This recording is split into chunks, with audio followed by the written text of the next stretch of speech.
waktu beliau semedi di sini ada waktu suara. beliau kholwat lah, Iya, semedi atau iya. khalwat itu ada tetapi nggak kelihatan. Nggak kelihatan. Ana tapi orang. Jadi yang menemukan Syekh Kuro semedi di sini Iya, adalah Raden Sumareja. Raden Sumareja Iya, atau yang bisa Ayah. ngelihat. Iya.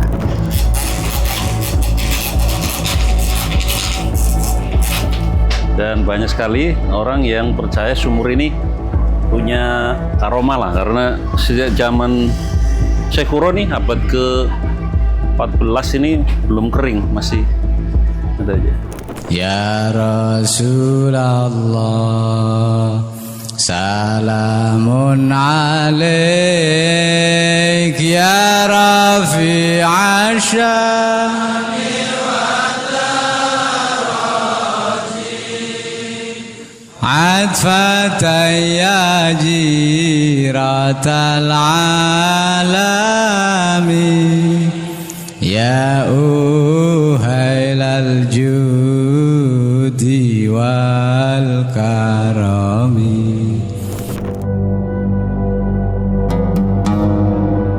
Karawang, sebuah kota di Jawa Barat yang kini kita kenal sebagai pusat industri dan lumbung padi nasional.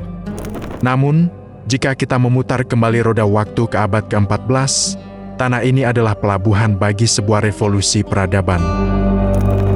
Jauh sebelum sistem pendidikan modern lahir, Karawang telah menjadi saksi berdirinya pondok pesantren pertama di Jawa Barat. Sebuah kisah agung tentang seorang ulama besar dengan suara emas yang melintasi samudera untuk menyebarkan cahaya tauhid. Inilah riwayat Syekh Kuro, sang perintis pendidikan Islam di bumi Pasundan. Syekh Kuro memiliki nama asli Syekh Kuratulain atau Syekh Hasanuddin. Beliau lahir dari garis keturunan yang amat mulia.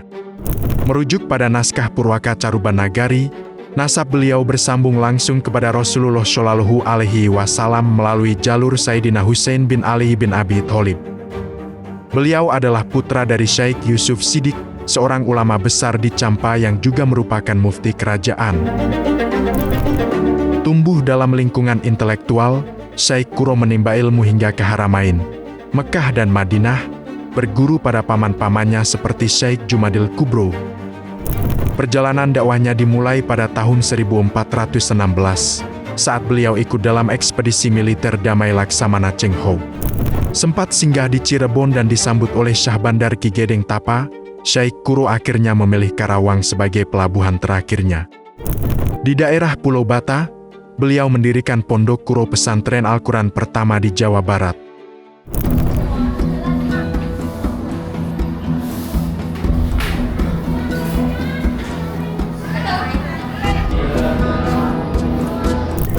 Assalamualaikum warahmatullahi wabarakatuh. Bismillah, alhamdulillah, salatu wassalamu ala rasulillah wa ala alihi wa sahbihi wa mawalah, amma ba'du. Alhamdulillahirabbil alamin. Di hari Minggu ini saya alhamdulillah sampai ke Karawang, khususnya di daerah Makam Syekh Kuro, Pulau Kelapa. Pulau Kelapa, tepatnya di area makam Syekh Kuro. Syekh Kuro adalah salah satu atau mungkin tokoh penyebar agama Islam generasi awal di daerah Jawa Barat, di daerah Jawa Barat, khususnya daerah Karawang dan dulu meliputi Cirebon dan sekitarnya. Jadi Karawang dan Cirebon dan sekitarnya. Makam Syekh Kuro ini sampai hari ini masih dikunjungi oleh banyak peziarah, selalu ramai. Dan itu artinya masyarakat Indonesia tahu bahwa ini adalah bukan makam sembarangan atau bukan orang sembarangan yang dimakamkan di tempat ini. Betul. Nah, siapa Syekh Kuro? Kita akan tanya-tanya nih kepada Pak Rus. Pak Rus ini diamanai sebagai juru kunci di makam Syekh Kuro ini. Jadi Pak Rus kalau boleh tahu siapa beliau ini, Syekh Kuro ini, kalau boleh diceritakan supaya orang ini tahu. Hasanuddin. Ya. Syekh Hasanuddin. Oh, Syekh Kuro itu Syekh Hasanuddin. Ya. Jadi Syekh Kuro ini banyak, Pak. Hasanuddin. Oh, nama lainnya Syekh Syekh Qurratul Ain. Hasanuddin. Syekh Qurratul Ain. Ada kata orang Cirebon Syekh Ora namanya. Syekh Ora. Oh. Jadi beliau waktu dulu itu waktu semuanya di sini ada suara nggak ada rupa gitu. Makanya kata orang Cirebon dikatakan Syekh Ora. Oh, ada apa? Ya waktu beliau semedi di sini ada Oh, waktu suara. beliau kholwat lah, Iya, waktu- semedi atau iya. khalwat, itu ada tetapi nggak kelihatan. Ya, nggak kelihatan. Ana tapi ora ana. Iya, Jadi makanya di dikatakan orang Syekh Cirebon Ora. bilang Syekh Syekh Ora, ora ana.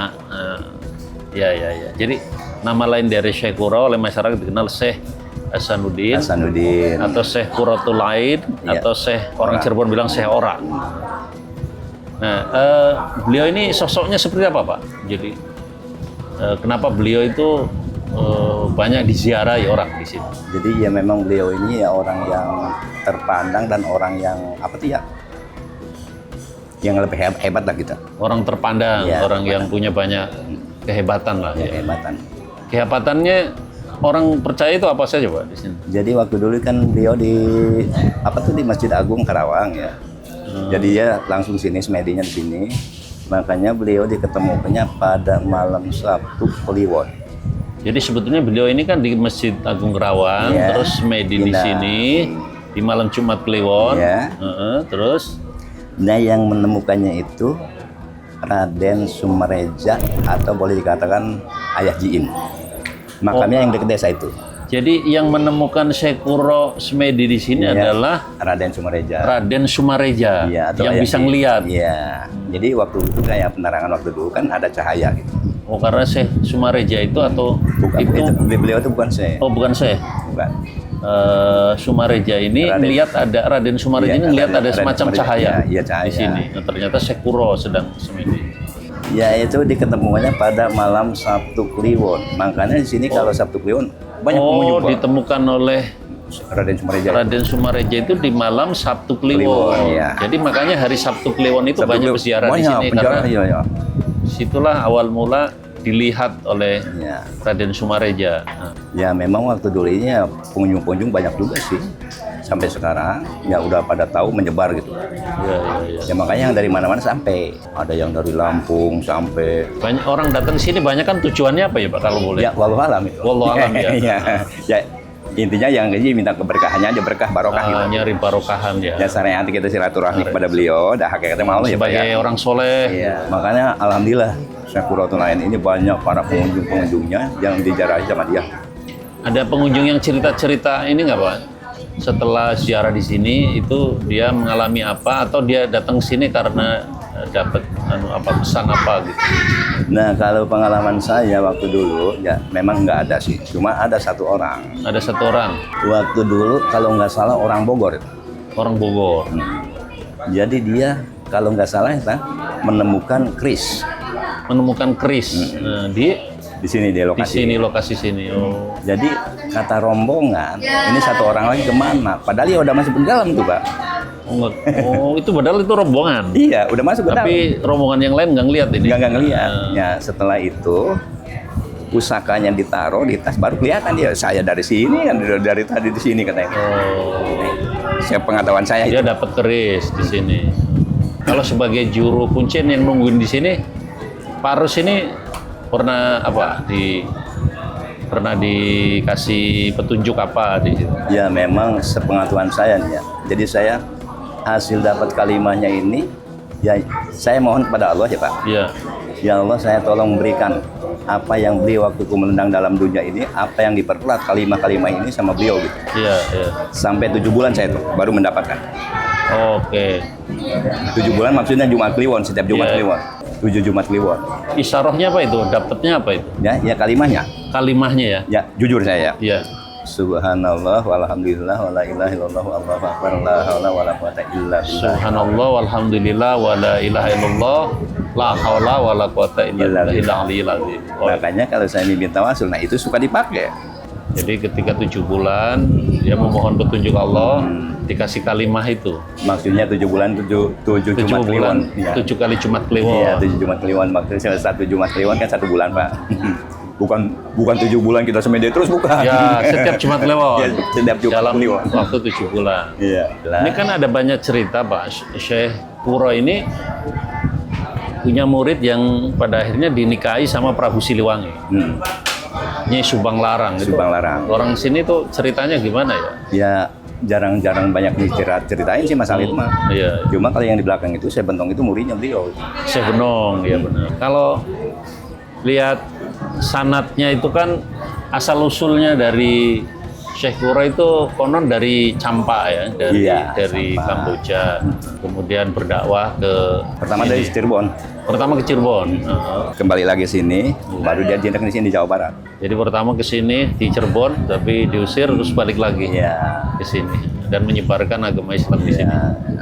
Teman-teman, alhamdulillah tadi sudah bicara dan bincang-bincang sama Pak Arus sebagai juru kunci di makam Syekh Kuro daerah Karawang ini. Kalau menurut banyak penjelasan baik lisan maupun tertulis, Syekh Kuro ini datang dari daerah Campa, Kamboja, dan beliau menurut sanadnya adalah keturunan Rasulullah SAW dari garis keturunan Sayyidina Husain. Jadi beliau ini Sayyid ya. Jadi dan beliau datang ke Indonesia khususnya Jawa Barat. Itu pertama kali ke Cirebon, kemudian pulang lagi dan kemudian datang lagi ke daerah sini Karawang. Dan bersamaan dengan menurut cerita itu rombongannya pasukannya Chengho, Panglima Chengho dari Tiongkok. Dan kita tahu banyak peninggalan dari Panglima Chengho juga kalau kita lihat ada di Semarang, di daerah-daerah strategis pelabuhan, di Cirebon. Nah, Syekh Kuro ini kalau lihat generasinya atau tahun kedatangannya dan dakwahnya kira-kira mirip dengan awal Wali Songo generasi awal. Jadi kira-kira abad 14 awal Masehi. Jadi oleh karena itu Syekh Kuro dapat dikatakan sebagai penyebar agama Islam periode awal di Jawa Barat. Dan konon ceritanya Syekh Kuro ini juga berhasil mengislamkan Prabu Siliwangi ketiga atau keempat itu, karena Prabu Siliwangi ini menikahi salah satu muridnya, murid Syekh Kuro di sini yang bernama Nyai Subang Larang. Jadi banyak sekali cerita tentang Syekh Kuro, tetapi intinya adalah Syekh Kuro adalah orang yang punya misi dakwah, dan dulu di sini tentu nggak mudah dakwah di daerah Jawa Barat karena masih dalam kekuasaan kerajaan Galuh atau kerajaan Siliwangi yang masih beragama mayoritas Hindu ya. Non Muslim kebanyakan Hindu sih. Iya. Jadi belum jadi wilayah yang dihuni oleh masyarakat Muslim. Jadi banyak sekali tantangannya. Nah, kita sekarang ini tentu mewarisi semangat perjuangan Syekh Kuro, betapa beliau dulu berjuang, berdakwah, menghadapi banyak sekali rintangan dan tantangan, termasuk dari kekuasaan politik saat itu, kerajaan Galuh. Sampai hari ini masih banyak sekali peziarah-peziarah yang datang menghormati beliau, mencari keberkahan juga, tawasul, gitu. Dan tentu saja semuanya dikembalikan pada Allah Subhanahu wa taala bahwa beliau salah satu orang yang berjasa, orang alim dan orang soleh. Tentu kita meneladani banyak hal termasuk mencari keberkahan melalui wasilah-wasilah kalau beliau. Jadi kalau di tempat-tempat keramat itu memang makam keramat sering sekali ada sumber air, baik itu sumur atau pancuran atau sejenis itu yang dulu digunakan oleh sahibul baitnya atau dulu yang punya tempat ini, dan sumur itu sampai sekarang masih ada, sumber air itu masih ada. Banyak. Artinya ketika sumur ini sudah bertahan berabad-abad, tidak kekurangan, tidak pernah kering, sehingga masyarakat meyakini bahwa ini bukan sumber air biasa. Dulu awalnya digunakan oleh orang soleh, orang yang punya banyak kesaktian, kelebihan. Betul. Dan sekarang tentu kita ingin masyarakat yang mempercayai mengenai kelebihan dan karomah dari air itu ingin juga mendapatkan manfaat lah dengan berbagai tujuannya, kebarokahannya ya. Jadi ada yang cuci muka, ada yang wudhu, Ada yang pakai mungkin mandi. ada yang mandi gitu. Iya. Airnya. Nanti kita bisa lihat airnya itu.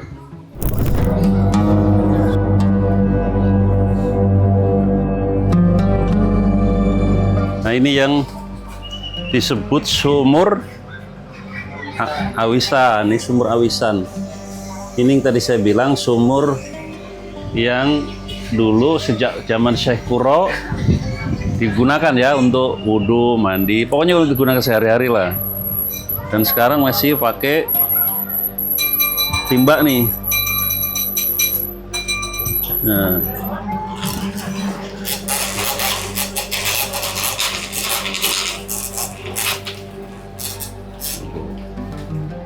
Dan banyak sekali orang yang percaya sumur ini punya ini apa namanya karomah lah, karena sejak zaman Syekh Kuro nih abad ke-14 ini belum kering, masih ada aja. Kita gunakan nih.